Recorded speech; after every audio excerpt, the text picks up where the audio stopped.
Hello everyone, welcome to the line concept. एक बार फिर आप सभी के सामने मैं आशीष कुमार वर्मा स्वागत करता हूं आप सभी का द लाइन कॉन्सेप्ट में।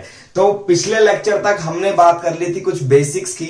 मैंने आपको बता दिया था कि किस तरह से क्या इंट्रोडक्शन था हमारा इस चैप्टर को लेकर, और मैंने आपको 11th की कुछ बेसिक्स पिछले 2 लेक्चर में डिस्कस करे हैं, लाइन, सर्कल, इलिप्स और पैराबोला के टाइप्स।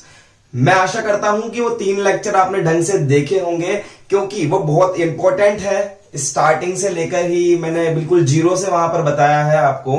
तो अगर आप देखेंगे उसको और आपके दिमाग में वो थ्योरी बैठेगी, तब भी जाकर आपको क्वेश्चन समझ में आएंगे जो मैं यहाँ पर आपको कराने जाऊंगा। तो अगर आपने वो लेक्चर्स नहीं देखे हैं तो प्लीज प्लेलिस्ट में जाइए और 1, 2, 3 तीनों लेक्चर वापस से देखिए, और उसके बाद आप आज के 4th लेक्चर पे आइए। तो चलिए स्टूडेंट्स, कुछ क्वेश्चन हम लोग आज लेने वाले हैं, बट उससे पहले मैं आपको एक छोटा सा कंसेप्ट बताना चाहूंगा, बस कुछ सेकंड्स का। सिमेट्रिक एरियाज, इसको खत्म होने के बाद में फिर हमारे पास में सिर्फ क्वेश्चंस ही बचेंगे, इसलिए मुझे लगता है कि पहले मुझे ये डिस्कस कर लेना चाहिए। तो चलिए स्टूडेंट्स, हम देखते हैं सिमेट्रिक एरियाज।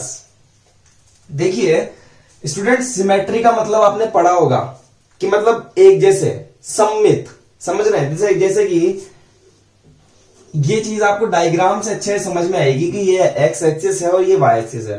सपोज दैट कि मेरे को एक सर्कल का एरिया निकालना है और उसकी रेडियस यहां से लेके यहां तक a है। दैट मींस ये जो पॉइंट है वो हो गया a,0, और ऐसे कह रहा है कि मुझे इस सर्कल का एरिया निकालना है। सर क्या निकालना है? एरिया निकालना है सर्कल का। तो सिमेट्रिक एरिया का कॉन्सेप्ट ये कहता है कि अगर इसका सेंटर 0, 0 बीच में है, तो आप देखो इसके 4 पार्ट है, 1, 2, 3 और 4। सिमेट्रिक कॉन्सेप्ट से जितना ये होगा उतना ही ये होगा, और जितना ये होगा उतना ही ये होगा, और जितना ये होगा उतना ही ये होगा, ये कहती है सिमेट्री।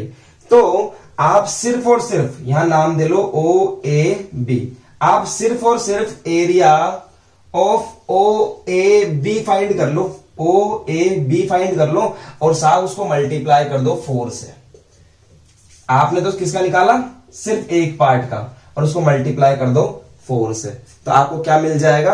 आपको उसका होल एरिया मिल जाएगा कंप्लीट। तो 4 बार काम करने की जरूरत नहीं है, सिर्फ एक बार करो और 4 से मल्टीप्लाई कर दो। अच्छा, एक केस और लेकर देखेंगे, देखिएगा। जैसे कि ग्राफ होता है साइन एक्स का, इस टाइप से, और इधर की साइड भी ऐसा ही होता है, ये ऐसे नोड्स बनते हैं। आपको ऐसा कहा गया है कि यहां से लेकर और यहां तक का एरिया बताइए पूरा। तो आपको क्या दिमाग लगाना है वहां पे, जितना ये नोड होगा उतना ही ये नोड होगा, ये सिमेट्री होती है। तो हम सिर्फ इसका निकाल लें एरिया OAB, तो हम क्या निकाल लेंगे? Area of OAB। और जब इसका निकाल के और इसका भी हमें पता करना है तो मल्टीप्लाई बाय 2 कर दो, तो हमें क्या होगा? इसका भी पता लग जाएगा और इसका टोटल एरिया हमें पता लग जाएगा। ये कहती है साहब सिमेट्री। एक एग्जांपल और लेते हैं। सपोज दैट कि मैं बात करूं आपसे कोस थीटा की। कोस थीटा का कुछ इस टाइप से ग्राफ आता है, ऐसे जाके ऐसे। आपसे कह दिया वो एग्जामिनर की यहां से लेके और यहां तक निकालना है मुझे, दिस इज 0,π।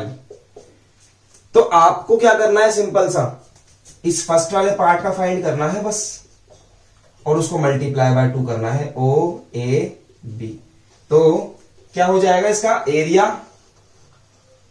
OAB, और मल्टीप्लाई कर दो आप उसको 2 से। तो ये क्या निकल जाएगा आपका? Whole required area. बोलिए, होल रिक्वायर्ड एरिया।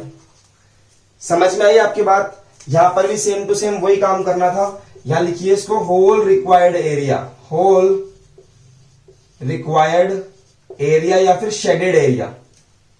समझ रहे? यहां पर भी क्या लिखूंगा मैं? एरिया ऑफ सर्कल क्या हो जाएगा? Area of OAB multiply by 4। समझ गए कि ये बात आप? तो इसी तरह से आप इसको लिख लीजिए अपनी कॉपीज के अंदर। तो ये कॉन्सेप्ट समझ में आया आपको सिमेट्रिक एरिया का? आइए हम इस लेक्चर में हमने ये काम किया है, अब हम कुछ क्वेश्चंस की तरफ बढ़ेंगे स्टूडेंट्स। तो उसके लिए मुझे लगता है हम नए लेक्चर में आपसे वापस से मिलते हैं। Thank you so much students. हमारा सिमेट्रिक एरिया से कंसेप्ट खत्म होता है। हम मिलते हैं आपसे नेक्स्ट लेक्चर में। Thank you so much.